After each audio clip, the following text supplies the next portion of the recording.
वाहिगुरु जी का खालसा वाहिगुरु जी की फतेह।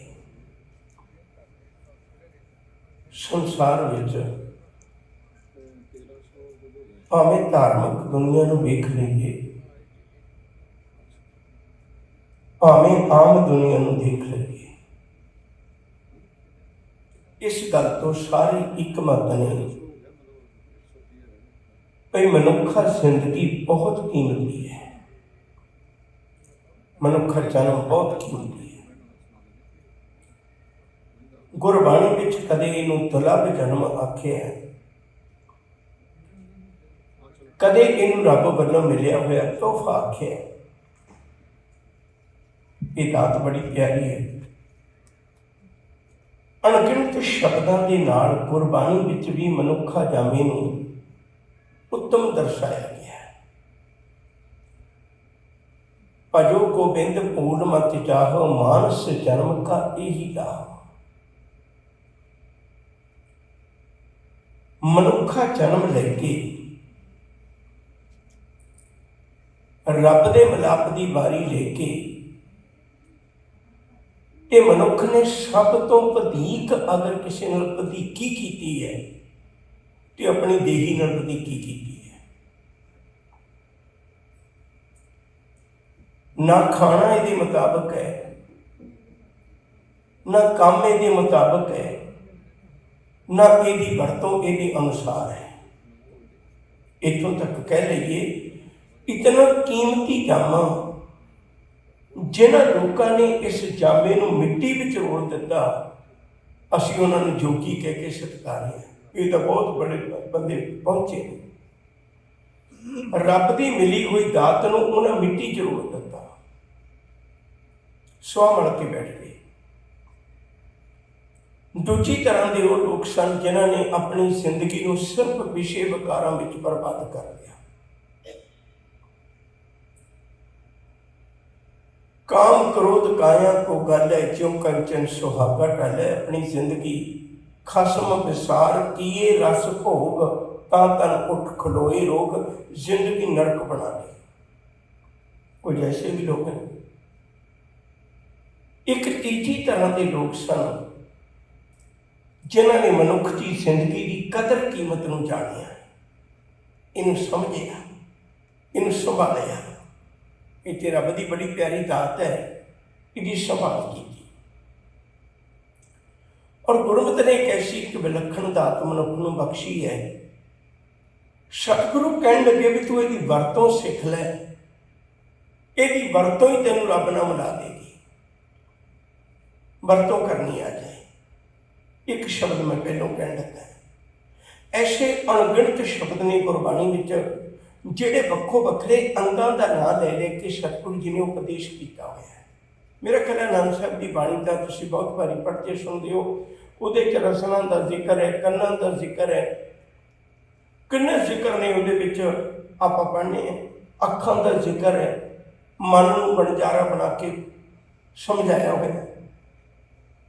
इस तरह सुखमनी साहब का एक वचन कह के मैं गल अगे तोड़नी चाहना। उस्तत मन में कर निरंकार, कर मन मेरे सत व्यवहार। निर्मल रसना अमृत पियो, सदा सुहीला कर ले जियो। नैनो पेख ठाकुर का रंग, साथ संग बिन से सब संग। चरण चलो मार्ग गोबिंद, मिटे पाप जपिए हर बिंद। कर हर कर्म श्रवण हर कथा, हर दर गए नानक उजल मथा। तेरा मथा उजला हो सकता है, तेरा मुख उजला हो सकता है जे किते गुरु के अनुसार जेड़े जेड़े अंग का जिक्र सतगुरु ने किया उन्होंने उसे उसे तरह वरतन लग गए। अज मैं आखिरी इस लड़ी नूं दो शब्दों के नाल आपां साझा करांगे। एक लत्तां की वरतों है, एक पैरों की वरतों है। दोनों नूं गुरमत की कहती भी किवें वरतना चाहिए तो मनुख परमेश्वर के नेड़े हो सकता है। उस तो पहली बेनती करा, दो चीज़ों की बड़ी साझ बना दी गई, एक लात ते दूजी बात। याद रखियो, कई बार ऐसी कहावत भी आप पढ़ने सुनते हैं, आम लोगों च प्रचलित ने कि जेडे लातों के भूत हैं वो बातों से नहीं मानते, पर मनुख ने कदे सोचा नहीं।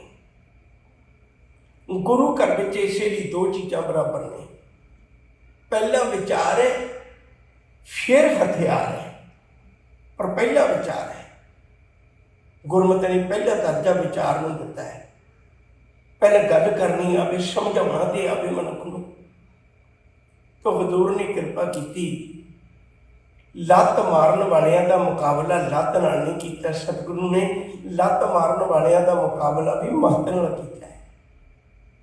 ये बड़ा औखा है, बहुत औखा है काम करना। जेडे लत्त मारते सन उन्होंने मुड़ के लत्त नहीं सतगुरु ने मारी, उन्होंने मत दी है भी भलिया तू भी गुरु घर तो आया हुआ कुछ ना कुछ लेके गए। एक शब्द मैंने शेख फरीद का चेते आ गया, वो कह की गल करते वो कहते ने दरवेशां नूं लोड़ीए रुखां दी गिरांद। कहते दरवेशां का किरदार तो असल में रुखां वर्गा, उन्हों का धीरज, उन्हों का सुभाव रुखां वर्गा होना चाहिए, दरख्तां वर्गा होना चाहिए। किन्ने वड्डे लोग दरख्तां नूं मारते हैं, दरख्त वड्डे नहीं मारता, दरख्त बल्कि उल्टा उन्होंने फल देंदा मिठे खाण दे। मैं गल अगे तोड़नी चाहना, गुरमत के दायरे विचों आपां विचारन की कोशिश करिए। सतगुरु ने कृपा की, कि बचन बख्शिश किए ने, फरीदा जे तै मारन मुक्कियां। अपने मन में ये विचार बना के तुरी, तू किसी नाल बुरा विहार ना करें, पहले अपने आप तो गल शुरू कर। और गुरु ने यह गल बड़े सौखे तरीके सानू समझाई है। मैं गुरु नानक साहब के जीवन की ही गाथा तो गल शुरू कर लगा। धन गुरु नानक साहब सच्चे पातशाह जी महाराज अरब देश में मक्के की धरती ते काबे विच गए। अरब देश का नाम है, मक्का शहर का नाम है, काबा विच पवित्र स्थान है। तो वह जिक्र भाई गुरदास जी ने किया, किसी आम कलम ने नहीं। भाई गुरदास जी की कलम वो है जिन्होंने समुची गुरबाणी लिखी है। पहला स्वरूप भाई गुरदास जी ने लिखे से। हुण ते किन्ने गुरबाणी के ज्ञाता ने, समझदार ने, उन्होंने एक बचन है, बाबा फिर मक्के गया, नील वस्त्र धारी बनवारी, आसा हथ किताब कछ, कुजा वांग मसला तारी, बैठा जाए मसीत विच, जिथे हाजी हज गुजारी, जा बाबा सुता रात नूं वड महराबे। महराब का अर्थ होंदा है ड्यूटी। वड महराबे पाए पसारी, जीवन मारी लत दी। गुरु नानक साहब सच्चे पातशाह जी महाराज जिथे पक्का एक इहो जिहा स्थान है जिहदे चारे पासे परिक्रमा ने। काबा एक पवित्र इहो जिहा स्थान है। गुरु नानक साहब जी उत्थे, बाकी लोग सिर करके पे ने, गुरु नानक साहब जी ने अपना शीश दूजे पासे किया हुआ है ते उवें लेटे हुए ने। हुण जिहड़ा अमृत वेले की नमाज वेले जगाउण आउंदा बंदा उत्थे, उन्हें देखिया भी ये कौन भी ये कमाल है, इधरले पासे नूं सिर करिया ने, जिधर काबे वाले लोगों के सिर ने उन्होंने सिर ने इधर नूं नहीं। जीवन मारी लत दी, उस जीवन ना दे बंदे ने लत मारी सतगुरु जी के बड़े क्रोध में आके। जीवन मारी लत दी, केड़ा सुता कुफर कुफारी। कह लगे केड़ा काफर बंदा, केड़ा कुफर तोलन वाला, केड़ा झूठ बोलने वाला ये बंदा सुता पिया। केड़ा सुता कुफर कुफारी, टंको पकड़ घसीटिया। कह लगे सतगुरु जी नी लत्तां वल खुदाई दे क्यों कर होए पया बजगारी। गुरु रब घर वाल नूं, क्योंकि काबे नूं रब का घर मानते हैं, इधर नूं लत्तां करके किवें पिया तो। ਲੱਤਾਂ ਵੱਲ ਖੁਦਾਈ ਦੇ ਕਿਉਂਕਰ ਹੋਏ ਪਿਆ ਵਜਗਾਰੀ, ਟੰਗੋ ਪਕੜ ਘਸੀਟਿਆ ਫਿਰਿਆ ਮੱਕਾ ਕਲਾ ਦਿਖਾਰੀ। ਇਹ ਦੁਨੀਆ 'ਚ ਪਹਿਲਾ ਕੰਮ ਹੋਵੇਗਾ। ਗੁਰੂ ਨਾਨਕ ਸਾਹਿਬ ਜੀ ਨੂੰ ਲੱਤਾਂ ਤੋਂ ਪਕੜਿਆ, ਪਕੜ ਕੇ ਘੁਮਾ ਦਿੱਤਾ ਤੇ ਕੇਵਲ ਉਹ ਘੁੰਮਿਆ ਹੀ ਨਹੀਂ, ਸੱਚ ਕਰਕੇ ਜਾਣੀ ਉਹ ਦਿਲ ਘੁੰਮ ਗਿਆ। ਮਨ ਦੇ ਅੰਦਰੋਂ ਭਾਵਨਾ ਜਾਗ ਪਈ, ਉਹਨੂੰ ਪਤਾ ਲੱਗਿਆ ਉਹ ਮਨਾ ਕਿਹੜੀ ਗੱਲ ਕਰਨਾ ਹੈ। ਗੁਰੂ ਨਾਨਕ ਸਾਹਿਬ ਸੱਚੇ ਪਾਤਸ਼ਾਹ ਜੀ ਮਹਾਰਾਜ ਦੇ ਕੋਲ ਸਾਰੇ ਇਕੱਠੇ ਹੋ ਕੇ ਆ ਕੇ ਹਾਜੀ ਕਾਜੀ ਇਕੱਠੇ ਹੋ ਕੇ ਬੈਠ ਗਏ। ਪੁੱਛਣ ਗੱਲ ਈਮਾਨ ਦੀ, ਕਾਜੀ ਮੁੱਲਾ ਇਕੱਠੇ ਹੋਈ। ਵੱਡਾ ਸੰਗ ਵਰਤਾਇਆ, ਲੱਖ ਨਾ ਸਕੇ ਕੁਦਰਤ ਕੋਈ। ਪੁੱਛਣ ਖੋਲ ਕਿਤਾਬ ਨੂੰ, ਹਿੰਦੂ ਵੱਡਾ ਕੇ ਮੁਸਲਮਾਨ ਹੋਈ। ਬਾਬਾ ਆਖੇ ਹਾਜੀਆਂ, ਸ਼ੁਭ ਅਮਲਾਂ ਵਾਜੋ ਦੋਨੋਂ ਹੋਈ। ਸਤਿਗੁਰੂ ਗੁਰੂ ਨਾਨਕ ਸਾਹਿਬ ਸੱਚੇ ਪਾਤਸ਼ਾਹ ਦੇ ਨਾਲ ਉਹਨਾਂ ਦੇ ਲੱਤਾਂ ਤੋਂ ਪਕੜ ਕੇ ਘਸੀਟਣ ਤੋਂ ਬਾਅਦ ਵਿੱਚ ਉਹਨਾਂ ਨਾਲ ਕੀ ਕੁਝ ਵਾਪਰਿਆ, ਭਾਈ ਗੁਰਦਾਸ ਜੀ ਨੇ ਇਸ ਦਾ ਵੀ ਜ਼ਿਕਰ ਕੀਤਾ ਹੈ, ਜਿਹੜਾ ਮੈਂ ਹੁਣ ਚੰਦ ਸ਼ਬਦ ਤੁਹਾਡੇ ਨੂੰ ਸਾਂਝੇ ਕੀਤੇ ਨੇ। ਹਾਜੀ ਤੇ ਕਾਜੀ ਇਕੱਠੇ ਹੋ ਕੇ ਬੈਠ ਕੇ ਗੱਲ ਕਰਨ ਲੱਗ ਪਏ। ਇਹ ਪਹਿਲਾ ਵਕਤ ਹੈ ਜਦੋਂ ਉਹਨਾਂ ਲੱਤਾਂ ਨਾਲ ਵਿਹਾਰ ਕਰਨ ਵਾਲਿਆਂ ਨੂੰ ਸਤਿਗੁਰੂ ਲੱਤ ਨਹੀਂ ਮਾਰਦੇ, ਸਤਿਗੁਰੂ ਉਹਨਾਂ ਦੀ ਝੋਲੀ ਵਿੱਚ ਗੁਰਮਤਿ ਪਾ ਰਹੇ ਨੇ। ਅੱਜ ਆਪਣੇ ਮਨਾਂ ਵਿੱਚ ਹੱਥ ਮਾਰ ਕੇ ਦੇਖੋ, ਮਨਾ ਤੇਰੇ ਨਾਲ ਜੇ ਕੋਈ ਇਹੋ ਜਿਹਾ ਵਿਹਾਰ ਕਰਦਾ ਹੈ, ਪਰ ਤੂੰ ਵਾਪਸ ਉਹਨਾਂ ਨਾਲ ਕਿਹੋ ਜਿਹਾ ਵਿਹਾਰ ਕਰਨਾ ਹੈ। ਜੇ ਉਹ ਮਨਮੁਖ ਨੇ ਤੇ ਤੂੰ ਵੀ ਉਹ ਜਿਹੇ ਵਿਹਾਰ ਕਰਨਾ, ਮਨਾ ਤੂੰ ਲੱਖ ਕੱਪੜੇ ਪਾਈ ਫਿਰ ਧਰਮੀ ਤੇ ਤੂੰ ਵੀ ਮਨਮੁਖੀ ਆ। ਗੁਰਮਤ ਨੂੰ ਸਿੱਖ, ਗੁਰਮਤ ਸਾਨੂੰ ਸਿਖਾਉਂਦੀ ਹੈ। ਦੂਜੀ ਬੇਨਤੀ ਕਰਾਂ, ਸਤਿਗੁਰੂ ਗੁਰੂ ਅੰਗਦ ਸਾਹਿਬ ਮਹਾਰਾਜ ਜੀ ਨੇ ਕਿਰਪਾ ਕੀਤੀ, ਗੁਰਗੱਦੀ ਦੀ ਦਾਤ ਆਪਣੇ ਦੋਨੇ ਪੁੱਤਰਾਂ ਨੂੰ ਛੱਡ ਕੇ ਬਾਬਾ ਦਾਤੂ ਜੀ ਤੇ ਬਾਬਾ ਦਾਸੂ ਜੀ, ਤੀਸਰੀ ਗੱਦੀ ਜਿਹੜੀ ਹੈ ਤੀਸਰੇ ਪਾਤਸ਼ਾਹ ਧੰਨ ਗੁਰੂ ਅਮਰਦਾਸ ਮਹਾਰਾਜ ਜੀ ਨੂੰ ਬਖਸ਼ਿਸ਼ ਕਰ ਦਿੱਤੀ। ਹੁਣ ਇਹ ਕੁਦਰਤੀ ਗੱਲ ਹੈ, ਗੁਰੂ ਅਮਰਦਾਸ ਜੀ ਦੇ ਚਰਨਾਂ ਵਿੱਚ ਦੂਰੋਂ ਪਾਰੋਂ ਸੰਗਤਾਂ ਹੁੰਦੀਆਂ ਨੇ। ਉਹਨਾਂ ਦੇ ਨਾਮ ਨਾਲ ਜੁੜੇ ਹੋਏ ਸ਼ਬਦ ਨੇ, ਨਿਮਾਣਿਆਂ ਦੇ ਮਾਣ, ਨਿਤਾਣਿਆਂ ਦੇ ਤਾਣ, ਨਿਉਟਿਆਂ ਦੀ ਓਟ, ਨਿਗਤਿਆਂ ਦੀ ਗੱਤ, ਨਿਪੱਤਿਆਂ ਦੀ ਪੱਤ। ਮਹਿਮਾ ਪ੍ਰਕਾਸ਼ ਨੇ ਬੜੇ ਵਚਨ ਲਿਖੇ ਨੇ ਗੁਰੂ ਸਾਹਿਬ ਨੂੰ। ਤੋ ਜਦੋਂ ਗੁਰੂ ਅਮਰਦਾਸ ਜੀ ਦੀ ਵਡਿਆਈ ਚਾਰੇ ਪਾਸੇ ਫੈਲੀ ਤੇ ਬਾਬਾ ਦਾਤੂ ਜੀ ਕੋਲੋਂ ਦੇਖਣਾ ਹੋਇਆ, ਅਸੀਂ ਗੁਰੂ ਦੇ ਪੁੱਤ ਹੋਈਏ, ਅਸੀਂ ਗੁਰੂ ਦੇ ਪੁੱਤਰ ਹੋਈਏ। ਇੱਕ ਪਰ ਮੈਂ ਰੁਕਣ ਲੱਗਿਆ, ਗੱਲ ਇੱਥੋਂ ਸ਼ੁਰੂ ਕਰਾਂਗਾ, ਬਹੁਤ ਧਿਆਨ ਨਾਲ ਸੁਣੋ। ਗੁਰੂ ਅਮਰਦਾਸ ਜੀ ਨੇ ਇੱਕ ਗੱਲ ਬਿਲਕੁਲ ਸਪਸ਼ਟ ਕਰ ਦਿੱਤੀ, ਸੋ ਸਿੱਖ ਸਖਾ ਬੰਧਪ ਹੈ ਭਾਈ, ਜੇ ਗੁਰ ਕੇ ਬਾਣੀ ਵਿੱਚ ਆਵੇ। ਜਦੋਂ ਉਹਨਾਂ ਨੇ ਗੁਰੂ ਰਾਮਦਾਸ ਜੀ ਨੂੰ, ਮੈਂ ਉਦਾਹਰਨ ਦੇਣ ਲੱਗਾ ਵਿੱਚੋਂ, ਗੁਰੂ ਰਾਮਦਾਸ ਜੀ ਨੂੰ ਗੁਰਗੱਦੀ ਦਿੱਤੀ ਸੀ ਨਾ, ਉਸ ਤੋਂ ਉਹਨਾਂ ਨੇ ਗੱਲ ਕਹੀ ਸੀ, ਕਹਿਣ ਲੱਗੇ ਪੁੱਤ ਤੂੰ ਗੁਰੂ ਘਰ ਦੇ ਵਿੱਚ ਜੰਮ ਕੇ ਵੀ, ਗੁਰੂ ਦੇ ਘਰ ਵਿੱਚ ਜੰਮ ਕੇ ਵੀ ਸਿੱਖ ਨਹੀਂ ਬਣ ਸਕਦਾ। ਸਿੱਖ ਉਦੋਂ ਬਣੇਗਾ ਜਦੋਂ ਸਿੱਖੀ ਨੂੰ ਕਮਾਏਗਾ। ਭਾਵੇਂ ਗੁਰੂ ਦੇ ਘਰ ਵੀ ਤੂੰ ਜੰਮਿਆ, ਸਨਮਾਨਯੋਗ ਹੈ, ਗੁਰੂ ਦਾ ਪੁੱਤਰ ਹੈ, ਗੁਰੂ ਦਾ ਸਾਹਿਬਜ਼ਾਦਾ ਹੈ, ਸਾਨੂੰ ਸਨਮਾਨ ਦੇਣਾ ਬਣਦਾ ਹੈ, ਪਰ ਉਹ ਸਿੱਖ ਨਹੀਂ ਕਹਾ ਸਕਦਾ। ਸਿੱਖ ਉਦੋਂ ਹੀ ਕਹਾਏਗਾ ਜਦੋਂ ਸਿੱਖੀ ਨੂੰ ਕਮਾਏਗਾ। ਇਹ ਬੜਾ ਵੱਡਾ ਭੁਲੇਖਾ ਹੈ। ਅੱਜ ਵੀ ਸਾਨੂੰ ਬਹੁਤ ਵੱਡਾ ਭੁਲੇਖਾ, ਮੈਂ ਸਿੱਖਾਂ ਦੇ ਘਰ ਜੰਮ ਪਿਆ, ਸ਼ਾਇਦ ਮੈਂ ਸਿੱਖ ਹੀ ਬਣ ਗਿਆ।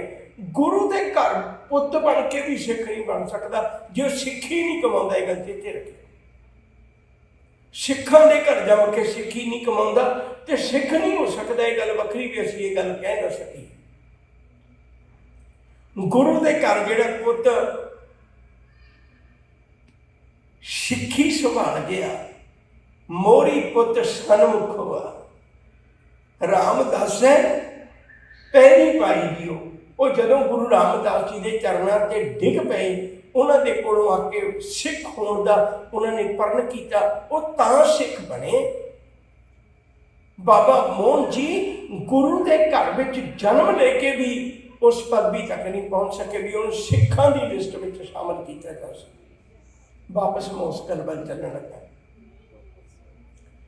ਹੁਣ ਗੁਰੂ ਅਮਰਦਾਸ ਜੀ ਦੀ ਵਡਿਆਈ ਵੱਡੀ ਫੈਲੀ ਤੇ ਸਿੱਖ ਸੰਗਤਾਂ ਦੂਰੋਂ ਪਾਰੋਂ ਦਰਸ਼ਨ ਕਰਨ ਆਉਂਦੀਆਂ ਨੇ। ਆਮ ਬੰਦਿਆਂ ਦਾ ਧਿਆਨ ਜਿਹੜਾ ਪੈਸੇ ਵੱਲ ਵੀ ਹੁੰਦਾ ਹੈ, ਤੇ ਬਾਬਾ ਦਾਤੂ ਜੀ ਦੇ ਬੜੀ ਅੰਦਰ ਈਰਖਾ ਜਾਗੀ ਵੀ ਕਮਾਲ ਦੀ ਗੱਲ ਹੈ, ਅਸੀਂ ਗੁਰੂ ਦੇ ਪੁੱਤ ਹੈ, ਸਾਡੀ ਕੋਈ ਬੱਤਰ ਨਹੀਂ ਪੁੱਛਦਾ। ਇੱਧਰ ਕੇਵਲ ਬੱਤਰ ਹੀ ਨਹੀਂ ਪੁੱਛਦੇ, ਇੱਧਰ ਕੇਵਲ ਹਾਲ ਹੀ ਨਹੀਂ ਪੁੱਛਦੇ, ਪਰ ਗੁਰੂ ਅਮਰਦਾਸ ਜੀ ਦੀ ਵਡਿਆਈ ਕਲ ਹਰ ਬੂੰਦ ਵਸੋ ਰਮਾਵਲ ਕੁਸੁਮ ਬਸੰਤਨ ਗ੍ਰੰਥ ਨ ਆਵੈ, ਰਬ ਸਚ ਕਿਰਨ ਉਦਰ ਸਾਗਰ ਕੋ ਗੰਗ ਤਰੰਗ ਅੰਤ ਕੋ ਪਾਵੈ। रुद्र ध्यान ज्ञान सतगुर के कब जन भल उन्हें जो गावे, भले अमरदास गुण तेरे तेरी उपमा तोहे बने आवे। जदों मैं गुरु अमरदास जी तेरी उपमा करन लगदा ना, मैनूं समुची कुदरत विचों कोई चीज़ नहीं लभी जिहदी मैं तशबीह, जिहदी मैं उदाहरण तुहाडे नाल दे दियां। ते इक्को एक गुरु है जिहदी उदाहरण गुरु अमरदास जी दी उदाहरण गुरु अमरदास जी ने, दूजी कोई उदाहरण ही नहीं है। तेरी उपमा तोहे बना एडा महान सतगुरु ते उहदे चरणों में एडी वडियाई हो रही होवे, हर बंदे की जुबान ते गुरु की उपमा होवे, बाबा दातू जी को बर्दाश्त ना होया। वो गुरु दरबार में आए, बाकी ते आके संगतां मत्था टेकदियां ने, अदब सत्कार नाल गुरु दे दर तों उपदेश लैंदियां ने। बाबा दातू जी ने मत्था टेकण की बजाय घूम के आए, गुरु अमरदास जी तख्त ते बराजे हुए ने, ते पिछों आके लत्त मारी पिठ दे विच। जदों जोर की लत्त मारी, गुरु अमरदास जी अगे वाले पासे डिग पे, कि सतगुरु की यह हालत वेख के सिखां को बर्दाश्त ना होया, उठ खड़ोते। कईयां दीयां अखां गुरु के इशारे नूं भालदियां ने भी गुरु कोई इशारा करे ते असीं बाबा दातू जी नूं कोई सबक सिखाईए। पर गुरु अमरदास जी ने किसी नूं की कहना सी, आप अदब सत्कार नाल उठे। बाबा दातू जी तख्त ते बैठ चुके हुए सन, गुरु अमरदास जी नूं थल्ले देख के आप तख्त ते बैठ गए। गुरु अमरदास जी उन्हां कोल बैठ के प्यार नाल कहन लगे, तुसीं गुरु पुत्तर हो। मैं तां बुढ़ापे वेले गुरु घर विच आया सी, बुढ़ापे तो बाद भी 12 साल गागर ढोंदियां लंघ गए, गुरु घर की सेवा करदियां लंघ गए। एक बुढ़ापा, दूजी सेवा करदियां मेरे हड्ड बहुत करड़े हो गए। जदों तुसीं लत्त मारी है, तुहाडे पैरां नूं दर्द होया होवेगा। है किसी को इहो जी निमरता? ये चीज़ां तो असीं सिखियां ही नहीं, असीं तो लत्तां खिच रहे एक दूजे दियां। अज किते कौम साडी किते बुलंदियां नूं छू जांदी, वो काहदा घाटा सी? उस सिखा तेरे कोल किस चीज़ का घाटा सी? तेरे गुरु ने अखर अखर संभाल के तेनू गुरु बना के दे के गया। एक एक दिन तेरिया अखां दे सामने गुरु जीव के गया। गुरु ने बाप बन के दिखाया, गुरु ने पुत बन के दिखाया, गुरु ने गुआढ़ी बन के दिखाया, गुरु ने राजियां नाल गल्लां कर करके दिखाइयां, गुरु ने सिमरन सिखाया, गुरु ने कीर्तन सिखाया, गुरु ने लंगर सिखाया, गुरु ने मिल के रहना सिखाया, गुरु ने पति बन के जू के सिखाया, गुरु ने माया नाल वरत के दिखाया। किहड़ा पक्ष सी तेरी जिंदगी दा जिहड़ा गुरु ने तेरी झोली च नहीं सी पाया, पर फिर भी तू डावाडोल है। सिख दियां सिखे लत्तां खिंची जांदा है। अज उपदेश लईए मैं किवें वरतां, अज मैं समझा इस गल नूं। गुरु अमरदास जी उन्हां दे कोल बैठ के एक तो सेवा करते रहे हो, द्वितीय बैठे बिरत भयो हो, ताते अधिक शरीर कठोरा, तुमरे चरण मृदल नहीं थोड़ा। तेरे चरण बड़े मिठे ने, ये बड़े प्यारे ने, इन्हों मेरे बुढ़े घट्टां दे नाल जद तू ठोकर मारी है, तेरे पैरों में दर्द होया होवेगा, लिया मैं तेरे पैर पुट्टा। गुरु अमरदास जी ने कृपा की, बचन समझाया। लत्तां नूं वरतना किवें आ बंदिया? जे लत्त दे मुकाबले विच लत्त ही मार दी फिर की फर्क रह गया? यकीन करके जानियो, ਬਾਬਾ ਦਾਤੂ ਜੀ ਗੁਰੂ ਘਰ ਵਿੱਚੋਂ ਜਾਂਦਾ ਹੋਇਆ ਸਮਾਨ ਲੁੱਟ ਕੇ ਲੈ ਗਿਆ। ਇੱਕ ਬੜੀ ਕਮਾਲ ਦੀ ਘੋੜੀ ਦੱਲੇ ਪਿੰਡ ਦੇ ਵਸਨੀਕ ਭਾਈ ਪਾਰੋ ਨੇ ਗੁਰੂ ਅਮਰਦਾਸ ਜੀ ਨੂੰ ਭੇਟਾ ਕੀਤੀ ਸੀ।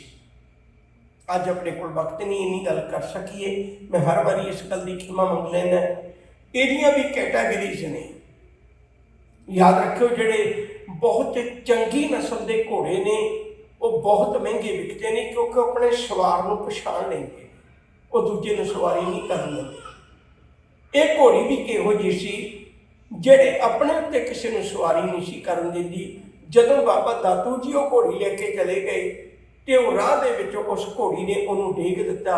ਜਿਹੜੀ ਲੱਤ ਗੁਰੂ ਅਮਰਦਾਸ ਜੀ ਨੇ ਮਾਰੀ ਸੀ, ਉਹਨੇ ਉਹ ਘੋੜੀ ਤੋਂ ਡਿੱਗਣ ਕਰਕੇ ਉਸੇ ਲੱਤ ਵਿੱਚ ਸਾਰੀ ਜ਼ਿੰਦਗੀ ਦਰਦ ਹੁੰਦਾ ਰਿਹਾ। ਅਗਰ ਉਹਨੇ ਜੀਵਨ ਦਾ ਅੰਤ ਸਮਾਂ ਭੋਗਿਆ ਤੇ ਯਾਦ ਰੱਖਿਓ ਉਸੇ ਲੱਤ ਦੇ ਦਰਦ ਨਾਲ ਜ਼ਿੰਦਗੀ ਦਾ ਅੰਤ ਹੋਇਆ ਸੀ। ਮਨ ਕਿੰਨਾ ਚੰਗਾ ਹੋਵੇ ਜੇ ਤੂੰ ਗੁਰੂ ਕੋਲੋਂ ਸਿੱਖ ਲਵੇਂ। ਅੱਜ ਇਹਨਾਂ 'ਚ ਤਾਕਤ ਹੈ, ਇਹਨਾਂ ਨੂੰ ਵਰਤਦਾ ਹੈ।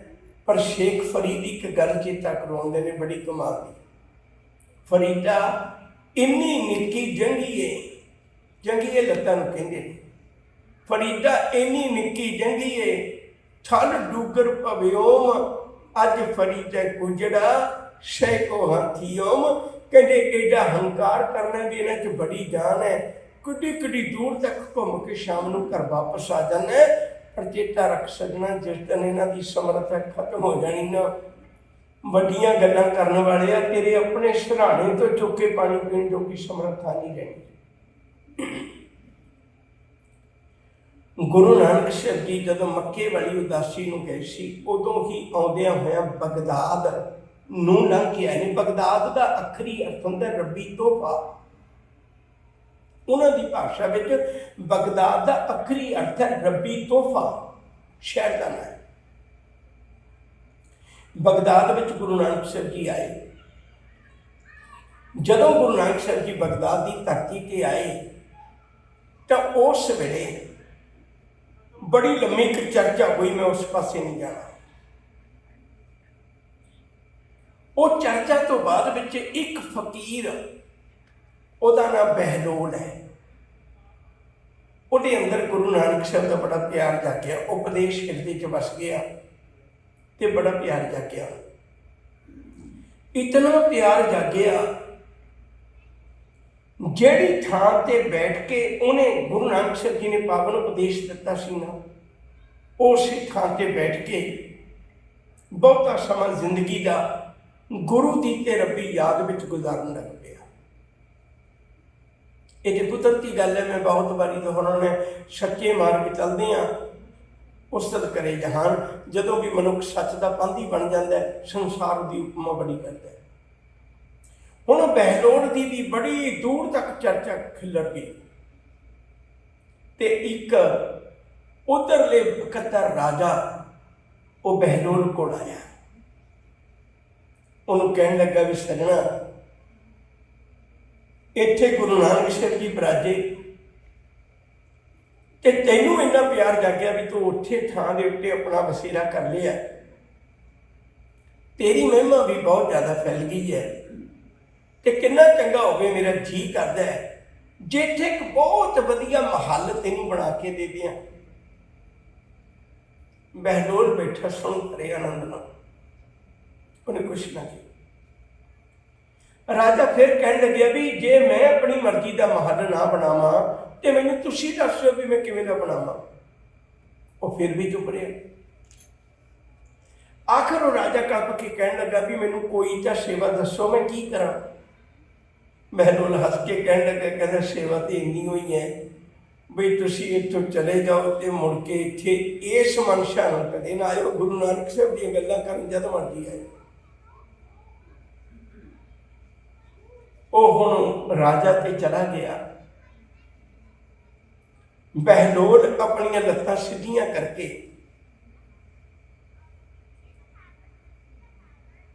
ਆਪਣੇ ਬੜੇ ਆਨੰਦ ਵਿੱਚ ਬੈਠਾ ਹੈ। ਢੋਲ ਲਾ ਕੇ ਪਿੱਛੇ ਲੱਤਾਂ ਸਿੱਧੀਆਂ ਕਰਕੇ ਤੇ ਆਨੰਦ ਵਿੱਚ ਬੈਠਾ ਹੈ।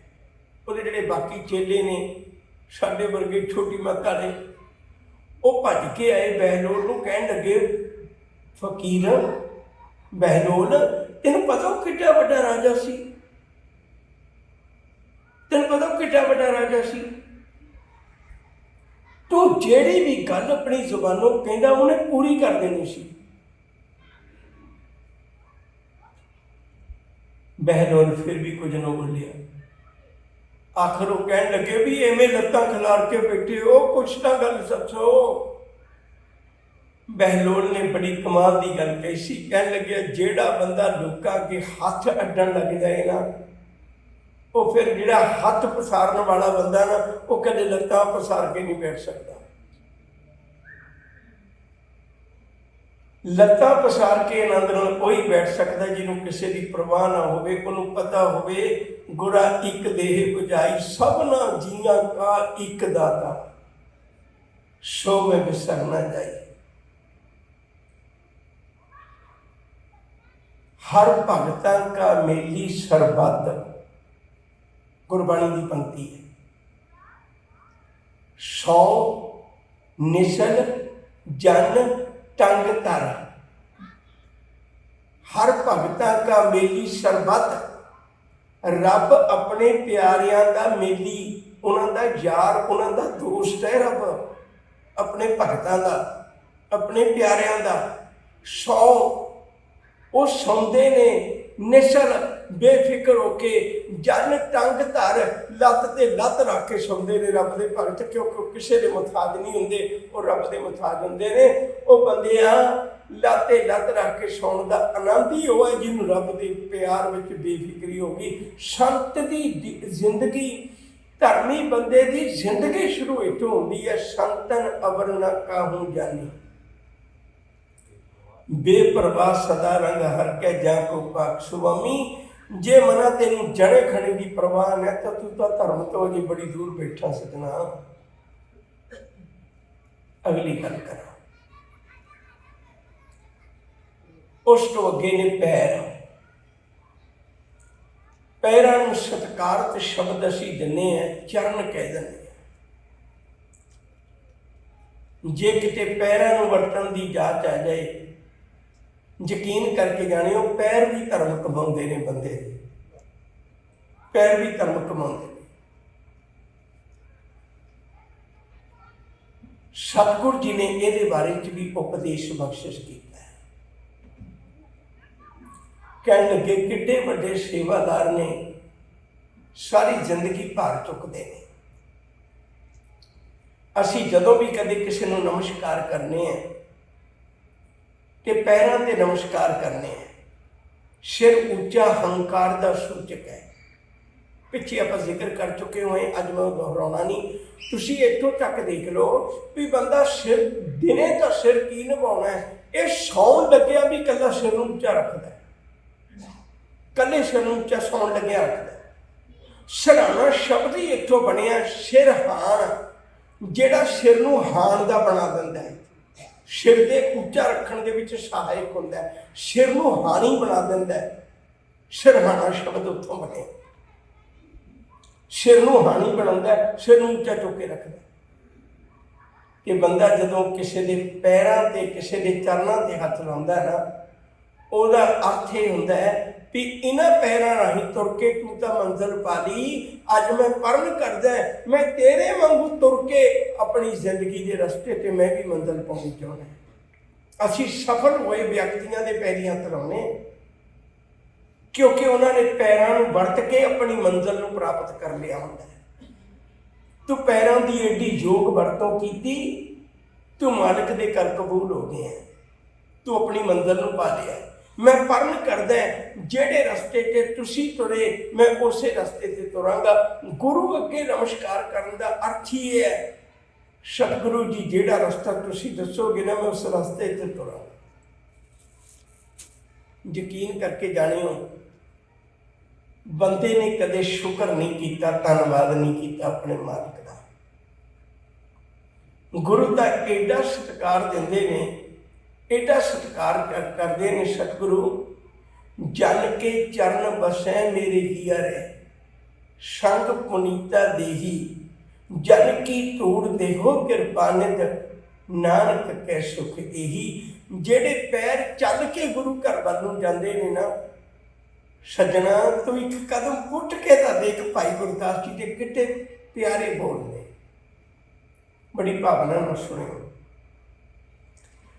चरण शरण गुर एक पैंडा जाए चल, एक पैंडा एक कदम, तो गुरु घर वाल नूं अपने पैरां नाल एक कदम पुट के देख। सतगुर कोड पैंडा आगे होए लीत है, सतगुरु करोड़ा पैंडे तेनों अगे होके लेगा।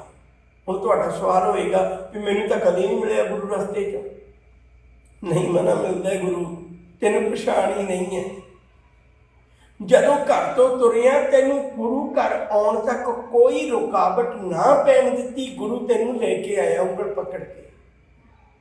बड़े लोग ने जिन्होंने रुकावट पै जाती है, घरों आ गए, आके लंगर च बैठ के गल्लां बातां मार के चले गए, आके जोड़े खाने च बैठ के गल्लां बातां मार के चले गए, इधर उधर दियां गल्लां करके चले आए, गुरु घर भी आए पर खाली के खाली चले गए। चरण शरण गुर एक पैंडा जाए चल, सतगुर कोट पैंडा आगे हुई लीत है। एक बार सतगुर मंत्र सिमरन मातर, सिमरन ताहे बारंबार गुरदीत है। एक बारी याद ता कर, गुरु तेनू लखां बारी याद करेगा मना। भावनी भगत भाए कौडी अगर भाग रखे, तो भावना दे नाल भावें एक पैसा ही अगे रख दे, ताहे गुरु सर्ब निधान दान दीत है। गुरु समुचे खजाने उस मनुख के हवाले कर देंदा है। भाई गुरदास जी आखते कहने तो मैं छोटियां जिहियां गल्लां दसियां ने सजना, ये तो मैं बहुत निक्कियां जिहियां गल्लां दसियां ने, गुरु की तो महिमा मेरे दसे हुए अखरां च समा ही नहीं सकती। सतगुर दया निध महिमा अगाध बोध, नमो नमो नमो नमो नेत नेत नेत है। शेख सादी ईरान का बहुत बड़ा दार्शनिक बंदा होया, उहदी अज भी किताब लोग इवें पढ़ते हैं भी जिमें अजोके समय की लिखी होवे। उहदी किताब दो सन, उन्होंने एक बना दिता है गुलस्तान बोस्तान। गुल फुल नूं कहंदे ने, बो खुशबू नूं कहंदे ने। गुलस्तान फुल्लां दा बगीचा, बोस्तान खुशबू दा स्थान, वो इको बनाती है। उहदे विचों एक गल कहण लगा, 1333 के नेड़े होया है विद्वान। एक बारी वो नमाज पढ़न चले ने, नमाज अदा करन चले ने मस्जिद विच। जांदियां जांदियां अचानक पैर विच कंडा वज गया, जुड़ा नहीं सी। बंदे नूं दूजे दे दर्द दा दूजे दे दर्द की पहचान ही तां हुंदी जे अपने आप नूं दर्द होवे। सो कत जाने पीर पराई, जान के अंतर दर्द न पाई। जिन्हें आप नहीं ना कदे दर्द हंडाया, उन्होंने दूजे दे दर्द का पता नहीं लग सकता, क्योंकि दर्द की परिभाषा नहीं होंगी। आप जो भी कहने मेरे बड़ा दर्द होंदा है, इउं लगता है जिवें जान निकल चली, ये परिभाषा नहीं है, ये तो उदाहरण है। पैर च कंडा बज गया, क्यों तुरिया जा रहा है, मन में सैकड़े उलामे दिंदा, कहता वाह रब्बा तेरे घर का भी इंसाफ अजीब ही है। जेड़े थां थां ते गंदियां मंदियां थावां ते जांदे ने, बड़े कीमती घोड़ियां ते चढ़ के जांदे ने। अज के जमाने च कार कह लीए, गड्डियां कह लीए, ते उन्होंने किन्नियां सुख सहूलतां दित्तियां ने। जेड़े तेरे दरबार नूं जांदे उन्हां दे पैरां च कंडे वजदे ने। अजीब इतफाक है तेरा। वो कदम समाप्त हुए, पंध खत्म होया, मस्जिद के बिल्कुल नेड़े पहुंच गए। पर कुछ दूरी तो दिसिया राह विच जिवें खून दे चुभ के खून दीयां बूंदां डिगियां होईयां ने। बड़े ध्यान नाल देखिया, आखिर उन्होंने बूंदां दे मगर मगर तुरिया जांदियां देखिया ਤੇ ਅੱਗੇ ਜਾ ਕੇ ਦੇਖਿਆ ਇੱਕ ਬੰਦਾ ਜਿਹਦੀਆਂ ਬਾਹਾਂ ਵੀ ਨਹੀਂ ਦੋਏ, ਜਿਹਦੀਆਂ ਲੱਤਾਂ ਵੀ ਨਹੀਂ ਦੋਏ। ਅੱਜ ਤੇ ਪੈਰਾਲਾਈਜ਼ ਦੇ ਬਹੁਤ ਸਾਧਨ ਬਣ ਗਏ ਨੇ, ਇਲਾਜ ਹੋ ਗਏ ਨੇ। ਪੁਰਾਣੇ ਸਮੇਂ 'ਚ ਇੰਨੇ ਨਹੀਂ ਸੀ ਹੁੰਦੇ। ਉਹਦੀਆਂ ਬਾਹਾਂ ਵੀ ਦੋਵੇਂ ਨਹੀਂ ਕੰਮ ਕਰਦੀਆਂ, ਉਹਦੀਆਂ ਲੱਤਾਂ ਵੀ ਦੋਵੇਂ ਨਹੀਂ ਕੰਮ ਕਰਦੀਆਂ, ਪਰ ਉਹ ਫਿਰ ਵੀ ਰੁੜ ਕੇ ਆਇਆ। ਉਹਦੇ ਪੈਰਾਂ ਵਿੱਚ, ਬਾਹਾਂ ਵਿੱਚ, ਗੋਡਿਆਂ ਵਿੱਚ ਰੋੜ ਚੁੱਭ ਚੁੱਭ ਕੇ, ਕੰਕਰ ਚੁੱਭ ਚੁੱਭ ਕੇ ਜ਼ਖਮ ਹੋ ਗਏ। ਉਹਦੇ ਵਿੱਚੋਂ ਖੂਨ ਵਗਦਾ ਤੇ ਉਹ ਫਿਰ ਵੀ ਆਇਆ। ਤੇ ਜਦੋਂ ਮਸਜਿਦ ਦੇ ਬੂਹੇ ਅੱਗੇ ਦੇਖਿਆ ਸ਼ੇਖ ਸਾਦੀ ਨੇ, ਉਹ ਰੱਬ ਦੇ ਪਿਆਰ ਵਿੱਚ ਗਾ ਰਿਹਾ। ਮਾਸਟਰ ਕਹਿੰਦਾ, ਰੱਬਾ ਕਿਹੜੇ ਮੂੰਹ ਨਾਲ ਤੇਰਾ ਸ਼ੁਕਰਾਨਾ ਕਰਾਂ ਮੈਂ, ਮੇਰੇ ਕੋਲ ਸ਼ਬਦ ਨਹੀਂ ਉਹ ਦਾਤਿਆ, ਕਿਹੜੇ ਮੂੰਹ ਨਾਲ ਮੈਂ ਤੇਰਾ ਧੰਨਵਾਦ ਕਰਾਂ। ਸ਼ੇਖ ਸਾਦੀ ਕੋਲ ਰਹਿਣਾ ਹੋਇਆ। ਉਹ ਕਹਿਣ ਲੱਗੇ, ਕਾਹਦਾ ਧੰਨਵਾਦ ਕਰਨਾ? ਕਹਿਣ ਲੱਗੇ, ਧੰਨਵਾਦ ਇਹ ਕਰਨਾ ਹੈ, ਰੱਬਾ ਤੂੰ ਬਾਹਾਂ ਇੰਨੀਆਂ ਕੁ ਤਾਂ ਛੱਡ ਦਿੱਤੀਆਂ ਨਾ, ਮੈਂ ਇੱਥੇ ਰੁੜ ਕੇ ਮਸਜਿਦ ਤੱਕ ਆ ਜਾਂਦਾ। ਕੀ ਹੋਇਆ ਜੇ ਮੈਂ ਅੰਦਰ ਬੈਠ ਕੇ ਨਮਾਜ਼ ਨਹੀਂ ਪੜ੍ਹ ਸਕਦਾ ਜਮਾਤ ਵਿੱਚ, ਮੈਂ ਬਾਹਰ ਬੈਠ ਕੇ ਸੁਣ ਕੇ ਲੈਣਾ। ਦਾਤਿਆ ਕਿੱਡਾ ਤੇਰਾ ਸ਼ੁਕਰ ਹੈ, ਤੂੰ ਅੱਧੀਆਂ ਬਾਹਾਂ ਮੇਰੀਆਂ ਕੰਮ ਕਰਦੀਆਂ ਨੇ, ਅੱਧੇ ਲੱਤਾਂ ਕੰਮ ਕਰਦੀਆਂ ਨੇ, ਮੈਂ ਰੁੜ ਕੇ ਤੇਰੇ ਘਰ ਤੱਕ ਤੇ ਆ ਜਾਂਦਾ। ਸ਼ੁਕਰ ਕੀਤਾ ਦਾਤਿਆ, ਜੇ ਤੂੰ ਇਹ ਵੀ ਨਾ ਦਿੰਦਾ, ਜ਼ਿੰਦਗੀ ਵੀ ਨਾ ਦਿੰਦਾ, ਉਹ ਏਡਾ ਵਧੀਆ ਦੁਨੀਆ ਦਾ ਮੇਲਾ ਵੇਖਣ ਨੂੰ ਕਿੱਥੇ ਮਿਲਣਾ ਸੀ। ਸ਼ੇਖ ਸਾਦੀ ਅੰਦਰ ਗਏ ਮਸਜਿਦ ਦੇ, ਆਪਣੇ ਮੂੰਹ ਤੇ ਵੱਟ ਕੇ 4 ਚਪੇੜਾਂ ਮਾਰੀਆਂ। ਕਹਿਣ ਲੱਗੇ, ਤੈਨੂੰ ਕੱਲੀ ਜੁੱਤੀ ਨਹੀਂ ਮਿਲੀ, ਤੂੰ ਸੈਂਕੜੇ ਲਾਵੇਂ ਦਿਨਾਂ ਰੱਬ ਨੂੰ ਉਹਨਾਂ ਵੱਲ ਦੇਖ ਜਿਨ੍ਹਾਂ ਕੋਲ ਪੈਰ ਵੀ ਨਹੀਂ ਹੈ, ਪਰ ਫਿਰ ਵੀ ਮਾਲਕ ਦਾ ਸ਼ੁਕਰ ਕਰਦੇ। ਪਿਆਰ ਵਾਲਿਓ, ਕਦੇ ਗੁਰੂ ਚਰਨਾਂ ਵਿੱਚ ਆਓ ਮਨਾ, ਇਹਨਾਂ ਪੈਰਾਂ ਦੇ ਨਾਲ ਕਿੰਨਾ ਸਫ਼ਰ ਤੈਅ ਕੀਤਾ, ਪਰ ਜ਼ਿੰਦਗੀ ਅਧੂਰੀ ਜੀ ਅਧੂਰੀ ਹੈ। ਕਿਤੇ ਤੂੰ ਗੁਰੂ ਘਰ ਵੱਲ ਨੂੰ ਤੁਰ ਕੇ ਇਹਨਾਂ ਪੈਰਾਂ ਦੇ ਨਾਲ ਪੰਧ ਮੁਕਾ ਲੈ। ਯਕੀਨ ਕਰਕੇ ਜਾਣਿਓ, ਜਿਹੜੇ ਗੁਰੂ ਚਰਨਾਂ ਵਿੱਚ ਆ ਜਾਂਦੇ ਨੇ, ਸਤਿਗੁਰੂ ਦੇ ਦਰ 'ਤੇ ਆ ਜਾਂਦੇ ਨੇ, ਇਹਨਾਂ ਪੈਰਾਂ ਨੂੰ ਵੀ ਉਹਨਾਂ ਨੂੰ ਸਫਲ ਗਿਣਿਆ ਜਾਂਦਾ ਹੈ। ਉਹਨਾਂ ਦੇ ਜੋੜਿਆਂ ਨੂੰ ਵੀ ਲੋਕੀ ਚੁੱਕ ਚੁੱਕ ਮਸਤਕ ਨਾਲ ਲਾਉਂਦੇ ਨੇ, ਉਹਨਾਂ ਦੇ ਜੋੜਿਆਂ ਨੂੰ ਵੀ ਪਾਲਿਸ਼ ਕਰਦੇ ਨੇ ਲੋਕ, ਉਹਨਾਂ ਜੋੜਿਆਂ ਨੂੰ ਵੀ ਝਾੜਦੇ ਨੇ ਲੋਕ, ਜਿਹੜੇ ਜੋੜੇ ਪਾ ਕੇ ਗੁਰੂ ਘਰ ਆਉਂਦੇ ਨੇ। ਇੰਨੀਆਂ ਬੇਨਤੀਆਂ ਕਬੂਲ ਕਰਿਓ।